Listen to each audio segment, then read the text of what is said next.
ನಮಸ್ಕಾರ. ವಿಶ್ಲೇಷಣಾತ್ಮಕ ಸೇವೆಯು ಆನ್ಲೈನ್ನಲ್ಲಿದೆ. ಸಿಸ್ಟಮ್ ಗ್ರೋ ಮಾರ್ಕೆಟ್ಸ್ ಕಂಪನಿಯ ಸಾರಾಂಶ ಡೇಟಾದೊಂದಿಗೆ ಪ್ರಾರಂಭಿಸೋಣ. ನಿಮಗೆ ಆಸಕ್ತಿ ಇದ್ದರೆ ನೀವು ವಿಡಿಯೋವನ್ನು ವಿರಾಮಗೊಳಿಸಬಹುದು. ನೀವು ಪ್ರತಿ ಕಂಪನಿಯ ನಿಯತಾಂಕವನ್ನು ಹತ್ತಿರದಿಂದ ನೋಡಬಹುದು. ಈಗ ನಾವು ಕಂಪನಿಯ ಪ್ರಸ್ತುತ ಮೂಲಭೂತ ಸೂಚಕಗಳನ್ನು ವಿಶ್ಲೇಷಿಸುತ್ತೇವೆ. Apple Inc ticker Apple. ಈ ವಿಮರ್ಶೆಯು ಜೂನ್ 16, 2025 ಡೇಟಾವನ್ನು ಆಧರಿಸಿದೆ. ವರ್ಗೀಕರಣದ ಪ್ರಕಾರ ಗ್ರೋ ಮಾರ್ಕೆಟ್ಸ್ ಸಂಘಟನೆ ಆಪಲ್ ಇಂಕ್ ಉಪವರ್ಗಕ್ಕೆ ಸೇರಿದೆ. ಫೌಂಡ್ಸ್ 7 ಕಂಪನಿಗಳು ಮೌಲ್ಯಮಾಪನದಲ್ಲಿ ಭಾಗವಹಿಸುತ್ತಿವೆ. ಇದು ಪ್ರತಿನಿಧಿಯಲ್ಲ. ಪ್ರಶ್ನೆಯಲ್ಲಿರುವ ಕಂಪನಿಯ ಫಲಿತಾಂಶ 10 ಅಂಕಗಳಲ್ಲಿ 1. ಉಪವರ್ಗಕ್ಕೆ ಸರಾಸರಿ ಸ್ಕೋರ್ 1 ಪಾಯಿಂಟ್. ನೀವು ಅದನ್ನು ವಿಶಾಲವಾಗಿ ನೋಡಿದರೆ ಒಟ್ಟಾರೆಯಾಗಿ ಷೇರು ಮಾರುಕಟ್ಟೆಯ ಚೌಕಟ್ಟಿನೊಳಗೆ ನಾವು ನೋಡುತ್ತೇವೆ. ಒಟ್ಟಾರೆಯಾಗಿ ಸ್ಟಾಕ್ ಮಾರುಕಟ್ಟೆಯ ಸರಾಸರಿ ರೇಟಿಂಗ್ 1.8 ಅಂಕಗಳು. 1ಗೆ ಸ್ಕೋರ್ ವಿರುದ್ಧ ಆಪಲ್ ಇಂಕ್.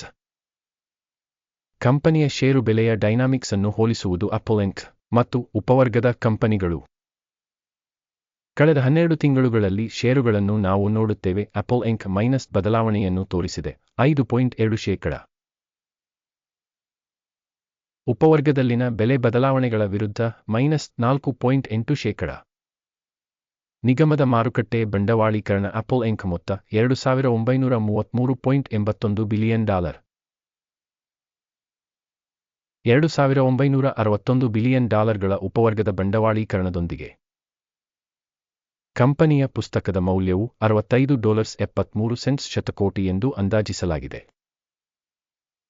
$88 ಶತಕೋಟಿಯ ಉಪವರ್ಗದ ಪುಸ್ತಕ ಬಂಡವಾಳೀಕರಣದೊಂದಿಗೆ ಸ್ಟಾಕ್ ಎಕ್ಸ್ಚೇಂಜ್ ಮತ್ತು ಬ್ಯಾಲೆನ್ಸ್ ಶೀಟ್ ಕ್ಯಾಪಿಟಲೈಸೇಷನ್ ಷೇರುಗಳನ್ನು ಹೋಲಿಸಿದಾಗ ನಾವು ಈ ಕೆಳಗಿನವುಗಳನ್ನು ನೋಡುತ್ತೇವೆ.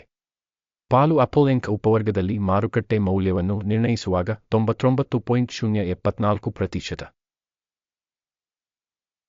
ಪುಸ್ತಕ ಮೌಲ್ಯದ ಬಂಡವಾಳೀಕರಣವು 74.516 ಆಗಿದೆ. ಕಂಪನಿಯ ಮಾರುಕಟ್ಟೆ ಪಾಲು ಮತ್ತು ಉಪವರ್ಗದ ಪುಸ್ತಕ ಮೌಲ್ಯದ ಮೌಲ್ಯಮಾಪನ ಕೆಟ್ಟ -1 ಪಾಯಿಂಟ್.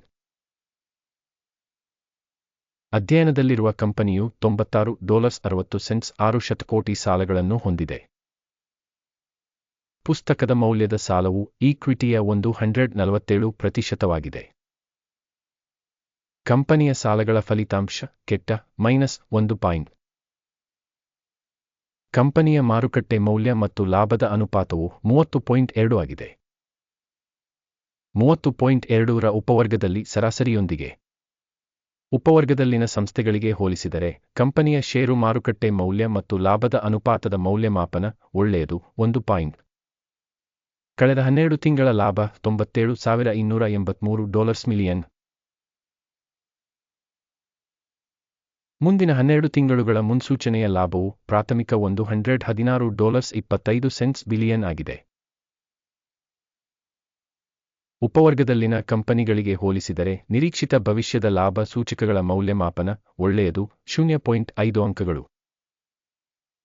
ಕಂಪನಿಯ ಬೆಲೆ ಮತ್ತು ಆದಾಯದ ಅನುಪಾತವು 7.3 ಆಗಿದೆ. ಉಪವರ್ಗ 7ರಲ್ಲಿ ಸರಾಸರಿ. ಉಪವರ್ಗದಲ್ಲಿನ ಕಂಪನಿಗಳ ಸೂಚಕಗಳಿಗೆ ಹೋಲಿಸಿದರೆ ಕಂಪನಿಯ ಷೇರು ಮಾರುಕಟ್ಟೆ ಮೌಲ್ಯ ಮತ್ತು ಆದಾಯದ ಅನುಪಾತದ ಮೌಲ್ಯಮಾಪನ ಪಾಸ್ ಮಾಡಬಹುದಾದ 0 ಅಂಕಗಳು. ಕಳೆದ 12 ತಿಂಗಳ ಆದಾಯ $400,320 ಮಿಲಿಯನ್. ಮುಂದಿನ 12 ತಿಂಗಳ ಫಾರ್ವರ್ಡ್ ಆದಾಯವನ್ನು ತಾತ್ಕಾಲಿಕವಾಗಿ $465.640 ಮಿಲಿಯನ್ ಎಂದು ಅಂದಾಜಿಸಲಾಗಿದೆ. ಉಪವರ್ಗದಲ್ಲಿನ ಕಂಪನಿಗಳ ಸೂಚಕಗಳಿಗೆ ಹೋಲಿಸಿದರೆ ಯೋಜಿತ ಭವಿಷ್ಯದ ಮಾರಾಟದ ಪರಿಮಾಣಗಳ ಸೂಚಕದ ಮೌಲ್ಯಮಾಪನ ಒಳ್ಳೆಯದು 0.5 ಅಂಕಗಳು. ಮಾರಾಟದ ಅಂಚು 24.3%. ಉಪವರ್ಗಕ್ಕೆ ಸರಾಸರಿ 23.3%. ಉಪವರ್ಗದ ಸೂಚಕಗಳಿಗೆ ಹೋಲಿಸಿದರೆ ಲಾಭದಾಯಕತೆಯ ಮೌಲ್ಯಮಾಪನ ಒಳ್ಳೆಯದು 0.5 ಅಂಕಗಳು. ಉಪವರ್ಗದಲ್ಲಿನ ಸಿಬ್ಬಂದಿಗಳ ಸಂಖ್ಯೆಗೆ ಸಂಬಂಧಿಸಿದಂತೆ ಕಂಪನಿಯ ಪಾಲು 99.233%. ಇದು ಮಾರುಕಟ್ಟೆಯ ಕ್ಯಾಪ್ ಶೇರ್ಗಿಂತ 0% ಹೆಚ್ಚು. ಕಂಪನಿಯ ಪ್ರತಿ ಉದ್ಯೋಗಿಗೆ ಬಂಡವಾಳದ ಮೊತ್ತ $17,891,000 ಮತ್ತು ಉಪವರ್ಗಕ್ಕೆ $17,920,000. ಉಪವರ್ಗದಲ್ಲಿನ ಸೂಚಕಗಳಿಗೆ ಹೋಲಿಸಿದರೆ ಪ್ರತಿ ಉದ್ಯೋಗಿಗೆ ಮಾರುಕಟ್ಟೆ ಬಂಡವಾಳದ ಪರಿಮಾಣದ ಮೌಲ್ಯಮಾಪನ ಒಳ್ಳೆಯದು 0.5 ಅಂಕಗಳು. ಪ್ರತಿ ಉದ್ಯೋಗಿಗೆ ಕಂಪನಿಯ ಲಾಭ $593,000. ಉಪವರ್ಗಕ್ಕೆ ಸರಾಸರಿಯೊಂದಿಗೆ $593,300. ಉಪವರ್ಗದಲ್ಲಿನ ಕಂಪನಿಗಳ ಸೂಚಕಗಳಿಗೆ ಹೋಲಿಸಿದರೆ ವೈಯಕ್ತಿಕ ಉದ್ಯೋಗಿಗೆ ಲಾಭದ ಮೌಲ್ಯಮಾಪನ ಪಾಸ್ ಮಾಡಬಹುದಾದ 0 ಅಂಕಗಳು. ಪ್ರತಿ ಉದ್ಯೋಗಿಗೆ ಕಂಪನಿಯ ಆದಾಯ $2,441,000. ಉಪವರ್ಗದಲ್ಲಿ $2,549,000.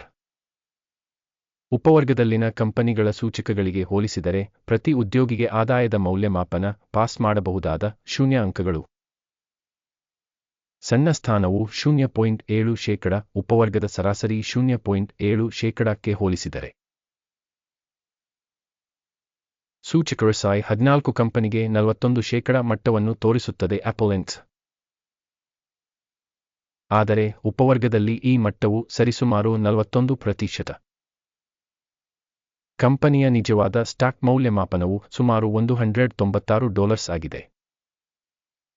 ಕಂಪನಿಯ ಷೇರುಗಳ ಒಮ್ಮತದ ಬೆಲೆ ಅಂದಾಜು $228 ಆಗಿದೆ. ಆರ್ಡರ್ ಟೇಬಲ್ ಅನ್ನು ನೋಡೋಣ, ಅದು ಲಭ್ಯವಿದೆ. ಅದರ ಲಿಂಕ್ ಪಿನ್ ಮಾಡಿದ ಕಾಮೆಂಟ್ನಲ್ಲಿದೆ. ಆರ್ಡರ್ ಟೇಬಲ್ ಮೌಲ್ಯಮಾಪನ ಮಾಹಿತಿ ಮತ್ತು ಉಲ್ಲೇಖ ವ್ಯವಸ್ಥೆಯಿಂದ ನಿರ್ದಿಷ್ಟ ಋತುವಿನಲ್ಲಿ ಸಾರ್ವಜನಿಕವಾಗಿ ಸ್ವೀಕರಿಸಿದ ಎಲ್ಲ ನಿರ್ಧಾರಗಳನ್ನು ಒಳಗೊಂಡಿದೆ. ಗ್ಯೂರೋ ಮಾರ್ಕೆಟ್ಸ್ ಆರ್ಡರ್ ಟೇಬಲ್ಗೆ ಪ್ರವೇಶವು ಸಂಪೂರ್ಣವಾಗಿ ಉಚಿತ ಮತ್ತು ಮುಕ್ತವಾಗಿದೆ. ಪಿನ್ ಮಾಡಿದ ಕಾಮೆಂಟ್ನಲ್ಲಿ ಲಿಂಕ್. ಕಂಪನಿಯ ಭದ್ರತೆಗಳ ವಿಶ್ಲೇಷಣೆಯ ಪರಿಣಾಮವಾಗಿ Apple Inc. ಮಾಹಿತಿ ಮತ್ತು ಉಲ್ಲೇಖ ವ್ಯವಸ್ಥೆ ಗ್ಯೂರೋ ಮಾರ್ಕೆಟ್ಸ್ ಒಂದು ನಿರ್ಧಾರವನ್ನು ತೆಗೆದುಕೊಳ್ಳಲಾಗುತ್ತದೆ. ಒಪ್ಪಂದವನ್ನು ತೆರೆಯಬೇಡಿ, ಏಕೆಂದರೆ ಈ ವಿಡಿಯೋ ಒಂದು ಅವಲೋಕನವಾಗಿದೆ. ಈ ವಿಡಿಯೋವನ್ನು ವೀಕ್ಷಿಸಿದ್ದಕ್ಕಾಗಿ ಮತ್ತು ಸಹಾಯ ವ್ಯವಸ್ಥೆಯನ್ನು ಬಳಸಿದ್ದಕ್ಕಾಗಿ ಪ್ರೇಕ್ಷಕರಿಗೆ ತುಂಬಾ ಧನ್ಯವಾದಗಳು. ಗ್ಯೂರೋ ಮಾರ್ಕೆಟ್ಸ್